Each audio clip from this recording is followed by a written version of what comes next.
Good afternoon, everybody. Please stand. Welcome to the Cade Museum for this Rotary Club of Gainesville meeting on this Tuesday, July 26th. Welcome to each and every one of you. My name is Tom Collette, your Sergeant at Arms for the Rotary year. Guests and visiting Rotarians who are watching on Zoom, please identify yourself in our chat. And if you're watching this after the fact on YouTube, send us an email to info@rotarygainesville.org. We begin our meeting, as we always do, with a song and pledge.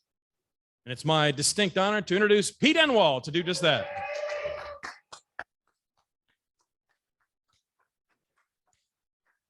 Well, you may not have heard this, but there was a wreck on I-75 just north of the 39th Avenue exit. A semi truck fell over and it had a bunch of Vicks Vapo Rub in it. So, you know, usually the traffic backs up all the way to Alachua, but in this case, there was no congestion at all.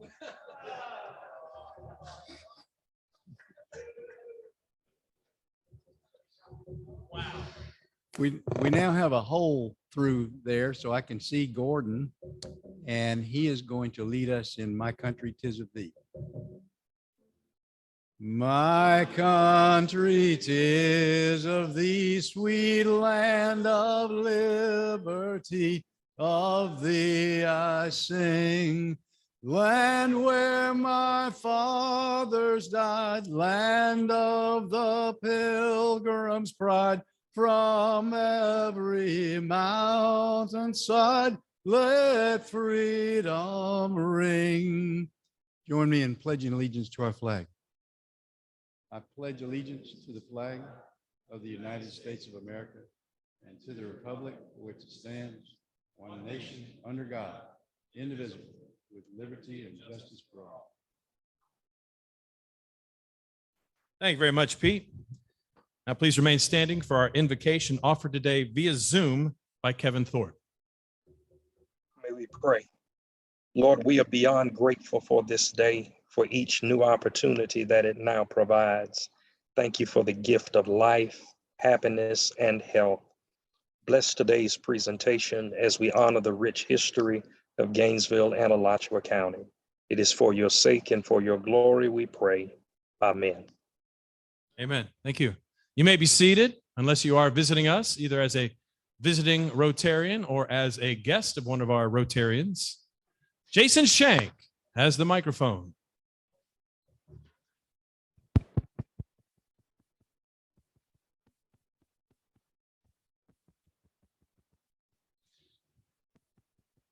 Testing, testing.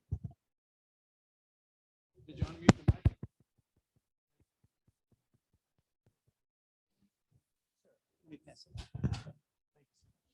It's my pleasure to introduce Dr. Mark Barrow, my physician of years ago.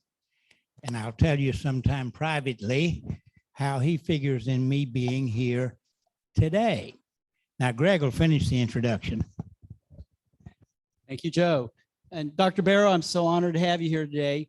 Many of you may know Dr. Barrow has been instrumental in the forming and the sustaining of the Matheson History Museum. So that, and also Sweetwater Branch Park, which is near and dear to my heart. And we're going to hopefully continue what he started and build on that, have a Sweetwater Branch Greenway. So thank you, Dr. Barrow.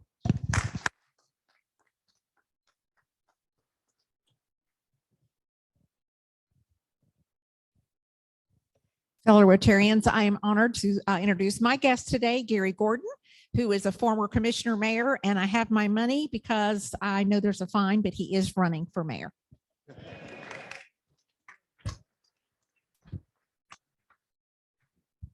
With inflation, it's gone up to 25. So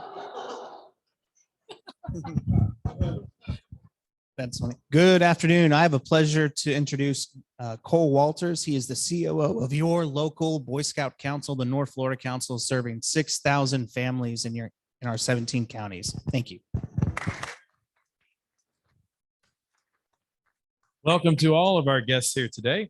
Time for one announcement from a fellow Rotarian. It's time again, as we learned a couple weeks ago, for the Undies 500. Please welcome up Helen Gilstrom.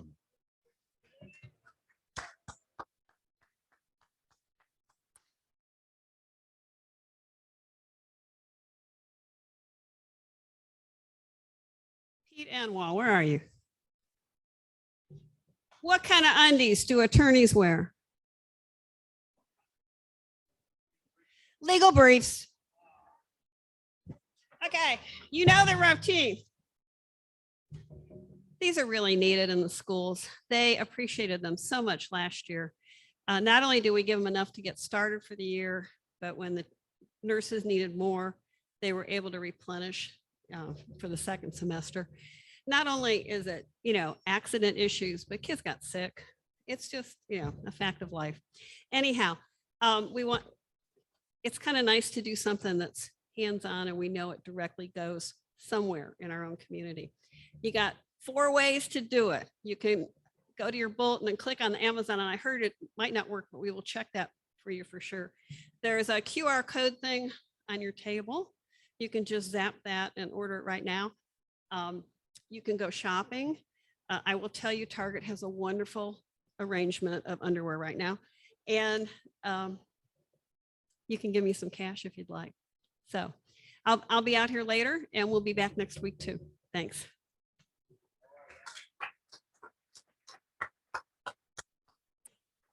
Thank you very much, Helen.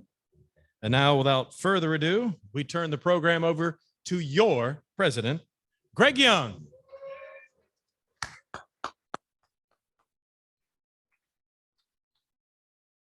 Thank you, Tom. Well, welcome everyone. I'm so glad you're here today and those joining us on Zoom and later on YouTube. And before I forget, I want to make sure to welcome Steve Shepard. Will you please stand? He is a visiting Rotarian, former member of this club, who many of you may know. And thank you, Steve. And he is a member of the Rotary Club of Gainesville, Georgia. So former member of our club. So we won't hold it against them. All right. So just so glad you're here and looking forward to learning more about the history of our local community and area. And Kaitlyn is an excellent presenter, and so I think you'll enjoy her presentation. A reminder of what I mentioned last week, the Rotary Leadership Institute will be held on Saturday, August 6th in Palm Coast. I highly encourage people that have the time and the gumption to attend those because you will learn so much about Rotary that I didn't know before I attended, and everybody that I talked to just finds it very useful in getting more out of their Rotary experience. So please, if you are looking to get more and learn more, this is a great opportunity. There may be one in Gainesville in the spring. We're working on that. So if we have it right here in our own backyard, we really want to have a lot of members of our club attend. So this is a district-wide event. It goes from 8 in the morning till 3:30 in the afternoon. It's well run. It's done with Socratic methods. So it's not just a lot of preaching at you. It's also a lot of interaction of the people in the club or in the meeting, that particular meeting. They break you up into small groups. So it's really fun.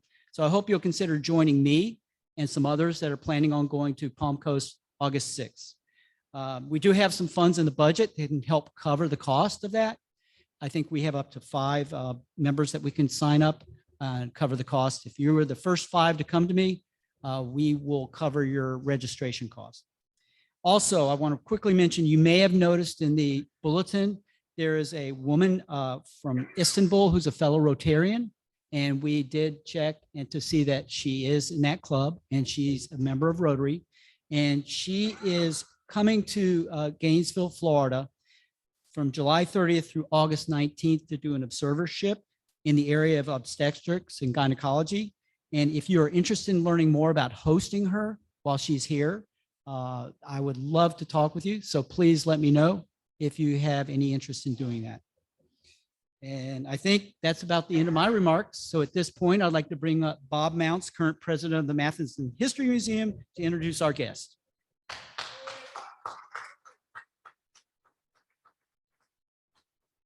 Before I introduce our guest, I want to acknowledge a couple of people. We've already talked about Dr. Mark Barrow. What you may not know, he's the founding co-founder of the Matheson History Museum. And Joe Coughlin, major donor as well. And I want to recognize them especially.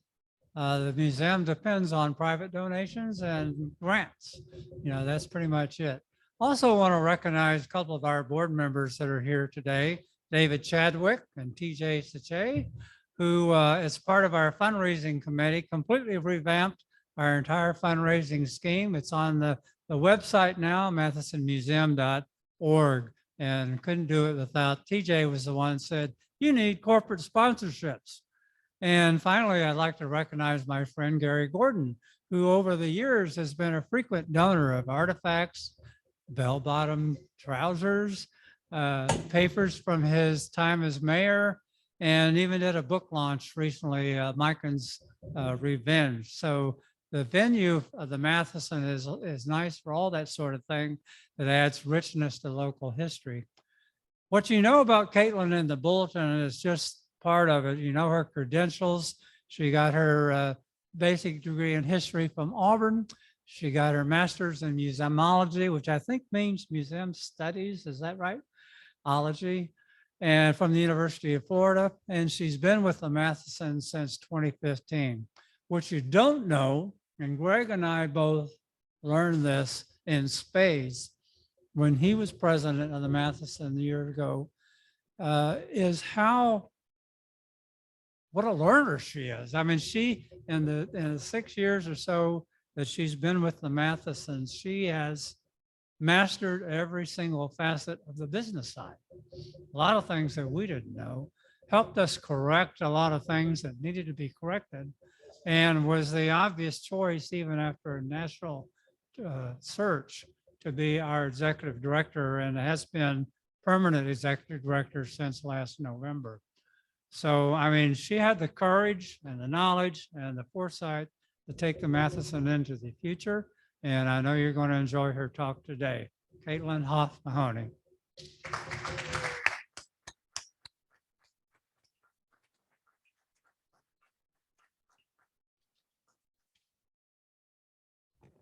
Well, now that your expectations have been raised, here I am. Let's see. We can get my slides up on the screen. There they are. So good afternoon. As has been previously discussed, I'm Kaitlyn Hof-Mahoney. I'm the executive director of the Matheson History Museum. So I'm going to start by just telling you a little bit about what the museum is, and then I'm going to get into the meat of my presentation, which is a very speed round version of some of the major themes in our shared history. So starting off, the Matheson History Museum. How many of you have been to the Matheson before? Excellent, that's what I like to see. So I hope that those of you who have visited us before will come back. And if you haven't visited us yet, I really encourage you to come check us out. We have 4 historic buildings, and we have a series of rotating exhibits and displays and programs about Gainesville, Alachua County, and Florida history.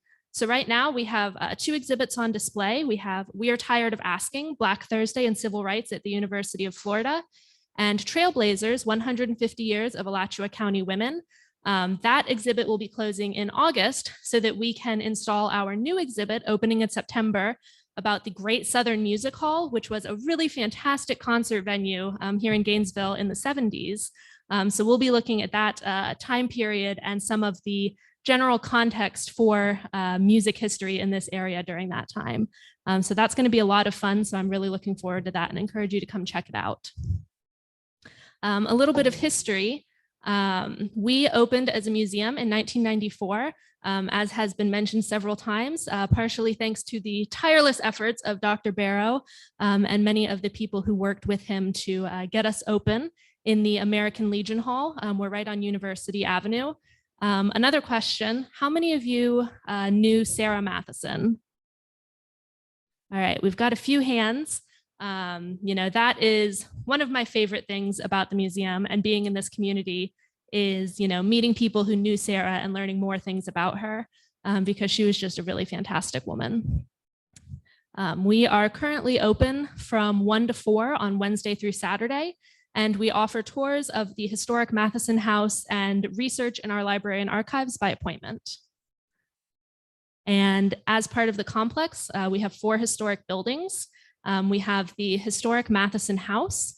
the main museum building where we do our exhibits and programs in what was originally an American Legion Hall. We have our library and archives in the newest to us building, which was originally the Gainesville Gospel Tabernacle. And you may have been there when it was the Melting Pot Restaurant. And then we also have the Tyson Tool Barn, which houses a collection of historic tools, and Sweetwater Park that we are really hoping will soon be part of the Sweetwater Branch Greenway. So we are an independent nonprofit. We are not part of the county. We're not part of the city. A lot of people think that we are. And so we do rely on our members, donors, and grants to keep the doors open. So if you want any more information about that, you can go to our website, or I'd be happy to talk to you about it later. Now, let's get into the good part. Gainesville and Alachua County, looking at history from the frontier to mid-century. Like I said, this is really going to be kind of a speed round version because I want to be respectful of everybody's time and not keep you here longer than you need to be. So starting with really the reason why Gainesville exists, the railroads. So for nearly 100 years, railroads were really kind of the most important thing in Gainesville. The first tracks of the railroad got here in late 1859, and they actually went right down the center of Main Street until 1948. At that point, there was getting to be a little bit too much automobile traffic, and it just wasn't feasible to keep the trains on Main Street anymore. So the tracks were moved in 48. But up till that time, you have these trains coming straight through the center of town. So this is Senator David Levy Yulee, and he was the one who originally started working on putting together the railroad that was supposed to go from Fernandina Beach to Cedar Key. And so this was going to go through Alachua County, but it was not going to go anywhere near Noonanville, which was the current county seat of Alachua County. So in September of 1853, the residents of Alachua County had a barbecue meeting at Bulware Springs. And at this point, they were talking about, should they move the town or the county seat to be on the railroad? And there was a lively discussion. And they did ultimately end up deciding to move the county seat from Noonanville, where it was currently, down to this new site that they decided would be called Gainesville, so that it would be on the course of the planned railroad. So then in 1869, after the Civil War, Florida's new state constitution required towns to reincorporate. So on April 12th, 1869, Gainesville was reincorporated for the final time, the third time. And you may remember a few years ago in 2019, we had, 150th birthday celebrations all over town. And that was celebrating the anniversary of this third and final reincorporation in 1869. And, you can see, or you would if it hadn't disappeared, the seal of the town, they put the railroad right in it because they knew that that was, the most important thing to Gainesville and why it existed. So unfortunately, David Levy Yulee's plans never fully came to fruition. The railroad never went directly from Fernandina to Cedar Key, but you can see on this 1940s map of the Atlantic Coastline Railroad that is part of our collection at the museum, there were railroads all over the state of Florida, and they were just hugely important for the growth of the state and Gainesville in particular. So keep in mind the railroads, because we're going to go back to that in a minute, but we're going to talk briefly about the Civil War and Reconstruction. So on January 10th, 1861, Florida was the third of 7 states that left the Union. There was a meeting where, they were discussing whether or not they wanted to leave the Union. And even though many of the white residents of Alachua County did not own slaves, they did believe that preserving that institution was important for the economic future of the area.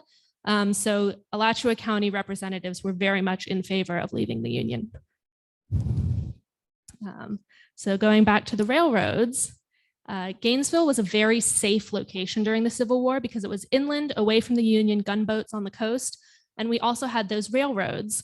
that made us an ideal place to put a commissary for the Confederacy. So cattle farming had been a very big industry in this area ever since the Spanish arrived. So that was something that was already well established here. And then with the railroads, this was really an ideal location where the Confederacy could kind of gather their supplies and send them out to the rest of the South during the war. But this also made Gainesville a really important target for the Union. So there were actually 2 battles here in Gainesville. The first was on February 14th of 1864, and then there was a much larger battle on August 17th of that same year. And Union troops from Jacksonville were trying to take the town, but they were ultimately unsuccessful, and Gainesville did stay in the Confederate hands for the duration of the war. After the war, you have freed slaves that are beginning to engage in politics for the first time. So this is Josiah T. Walls. He was a formerly enslaved person who was a really important figure in both local and national politics. He came to Gainesville in 1867, and he was briefly the mayor of Gainesville, and he also served several terms in the Florida Senate and was elected to the U.S. House of Representatives. But in 1885, towards the end of the Reconstruction period, Florida passed a poll tax that disenfranchised many of the Black and poor white voters. And Josiah Walls was actually the last Black Republican elected to Congress from Florida until Allen West was elected in 2011. And this increasing political activity for African Americans was something that the white residents of the area and the South in general were obviously not happy about. So there was a huge increase in racial violence and lynchings and things of that nature. And Alachua County was actually one of the worst areas in Florida for this sort of violence, which is something that we are currently, kind of coming to terms with through the Truth and Reconciliation process. So this is a photograph from one of the soil collection ceremonies that was held in Gainesville last year to kind of honor the victims of these lynchings and help us to grapple with this really kind of dark part of our history. So then moving on to some of the early moneymakers here in Gainesville, we have the tung oil industry. Which, does anybody know what tung oil is? I think your hand was up first. White shirt, button in the middle. Exactly, paint and varnishes. So in 1922, Alachua County planted its first tung oil trees. So these are really fast growing deciduous trees, and they start producing fruit after only 3 years. So the nuts would have been taken and put in the compressors and extractors like the ones in these pictures. And then the oil would come out, and exactly as was said, it was used as a paint ingredient and also a varnish for wood. So at the peak of this industry, 90% of the tung oil manufactured in the United States came from Alachua County. So it was huge here. But the development of synthetic alternatives during World War I really kind of led to the decline of the industry. Another one of our major early industries was phosphate. This is a postcard that shows a phosphate mine here in Gainesville. So in 1881, that was when the first phosphate deposits were found here. And it is a naturally occurring form of the element phosphorus and was mainly used as a fertilizer ingredient. But unfortunately, this is a non-renewable resource. So by the start of World War I, we were already starting to run out. And one of the main places that we were sending the phosphate was Germany. So when World War I started, that really kind of finished off the phosphate industry in this area. And then finally, you have what you usually think of when you think of Florida, citrus. So there were actually 13,111 citrus trees in Alachua County in 1880, but there were a series of frosts in the 1890s that came just far enough apart that the people who decided to stick it out after the first frost, their trees were just starting to come back. And then the second frost came and wiped it all out again. So that really kind of finished off the citrus industry in this area. So it has moved further south where there is less chance of frost. But actually something interesting that we know about the Matheson house, which is not too far from here. They owned 10 acres, and we do know that they had a pretty significant citrus grove planted on the property. So that is something that is a direct connection to this industry here in town. So now we're starting to get into really getting to Gainesville as we know it today, and that is with the arrival of the university. So we're actually going to start with the East Florida Seminary. Have any of you heard of the East Florida Seminary? Excellent. You are a very historically minded crowd. I like it. So the East Florida Seminary was one of 7 publicly funded schools in Florida before the 1905 Buckman Act to consolidate the state-supported schools and save the state money. So it was founded in 1852 in Ocala, and then it closed during the Civil War because everybody went to go fight. And after the Civil War, it moved and reopened here in Gainesville.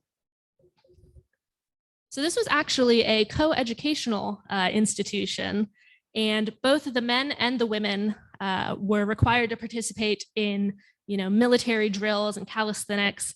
So this is a photograph from a catalog that we have of the East Florida Seminary from 1899. And this is showing some of the female students doing their daily calisthenics. And according to this catalog, they often were accompanied by piano music while they did this. So I like to think of it as a very early version of like Zumba.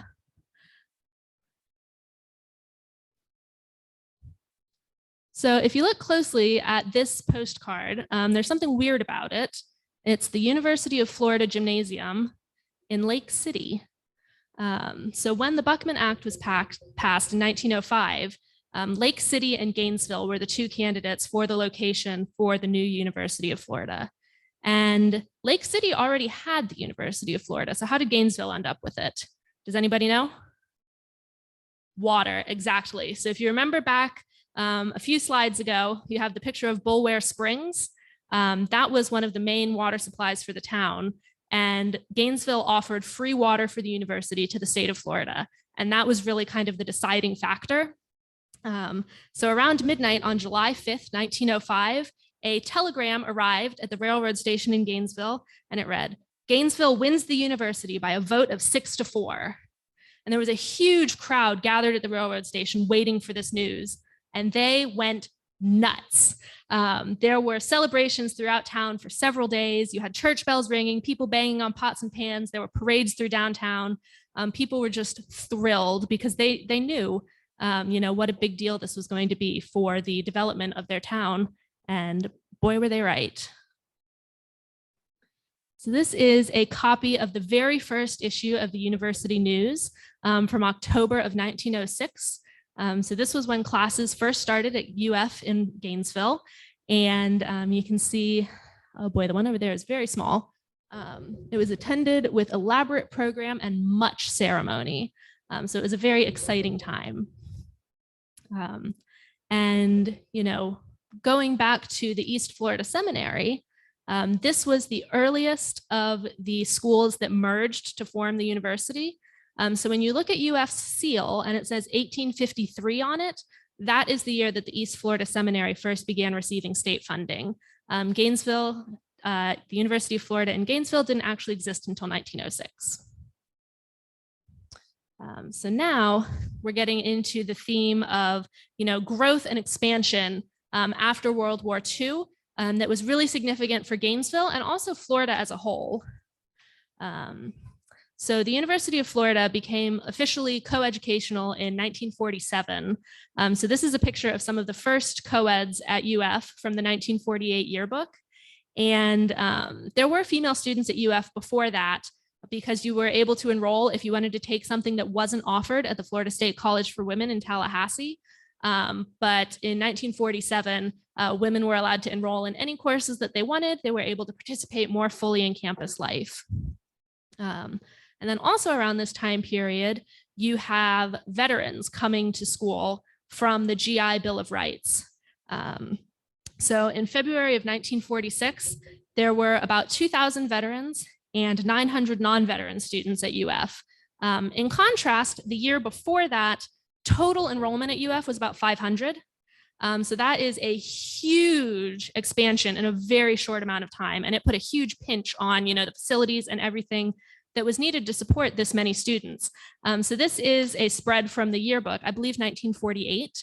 And you can see there are just lines everywhere, lines to get your textbooks, lines to get your housing.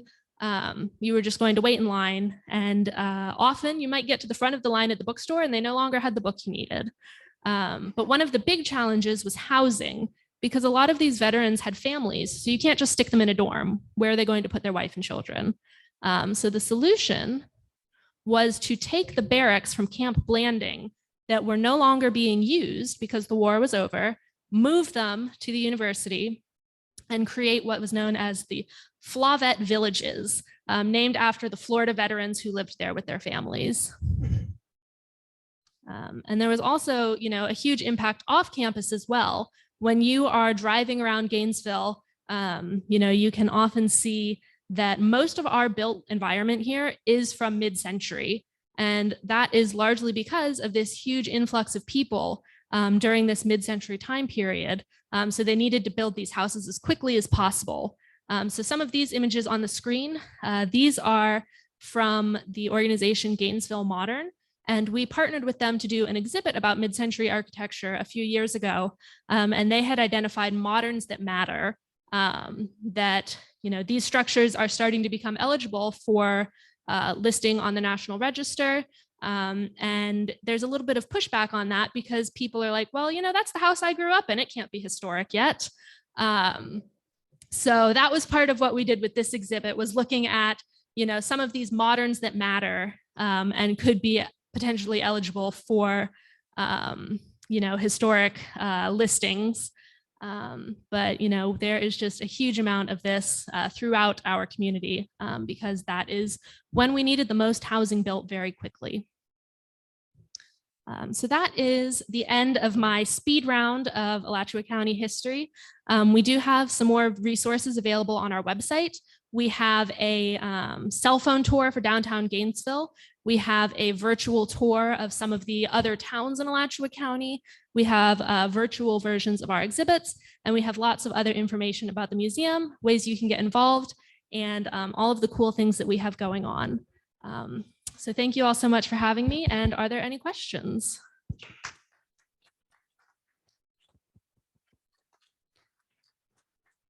All right, I see a blue shirt in the back. Oh, boy.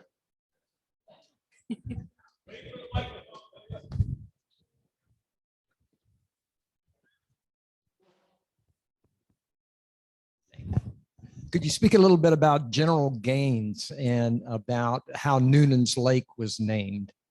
Yeah, so General Gaines, he was a general in the Seminole Wars, and there was a kind of what's the word I'm looking for?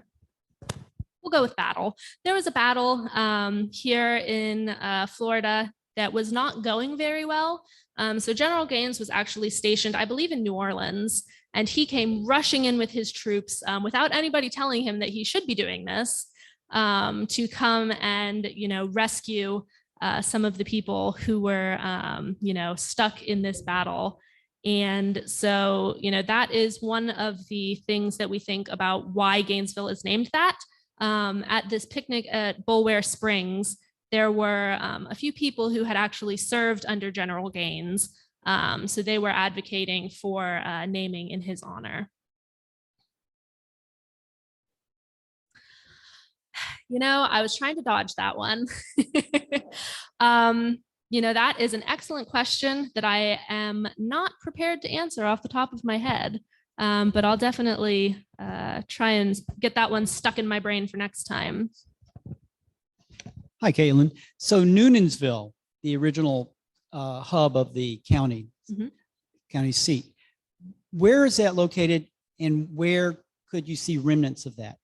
Oh boy, you are asking me all the tough questions. Maps are not my forte, but Noonan'sville was originally located kind of in northwest Alachua County. And there really is not very much there today. I believe there is still a cemetery that you can see, but there's not too much more beyond that. But if you want to come visit me at the museum, I have all sorts of maps that we can look at, and I can show you specifically where it was.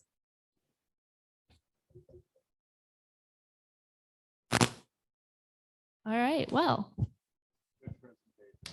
Thank you all so much for having me. It's always nice to get out and do something besides answering my emails.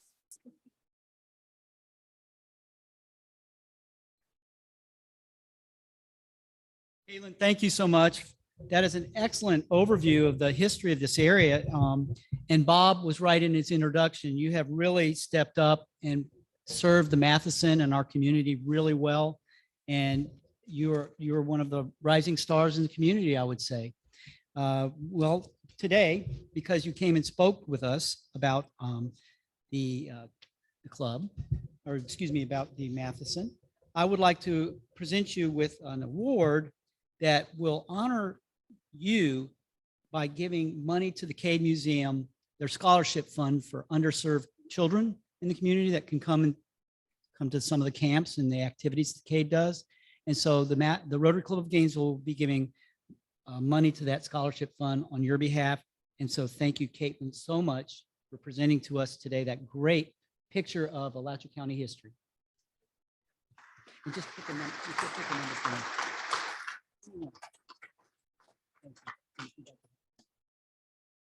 All right, Kaitlyn. Well, two things that came to mind while you were presenting. First off, some of the postcards that you saw up there, some of the images were postcards that were part of our collection at the Matheson History Museum. And if you ever get a chance to go over there, that's one thing you might really want to take a look at. And I will say that has been a lifelong endeavor of Dr. Mark Barrow, who's brought many things into the Matheson, but that was one of his favorite hobbies. He's still at it, still bringing things into the Matheson. They're cards that are just rare that you're never going to see anywhere else. So thank you for that, Dr. Barrow. Also, when you talked about buildings being moved here to the area of Gainesville during the after World War II, many of you may know that the Cotton Club was the PX at Camp Blanding. And that building was brought here and then restored recently. And through the hard work of Vivian Filer, who's a very local, very involved local activist in the community. Let's see what else we have here. I want to thank everyone for attending today.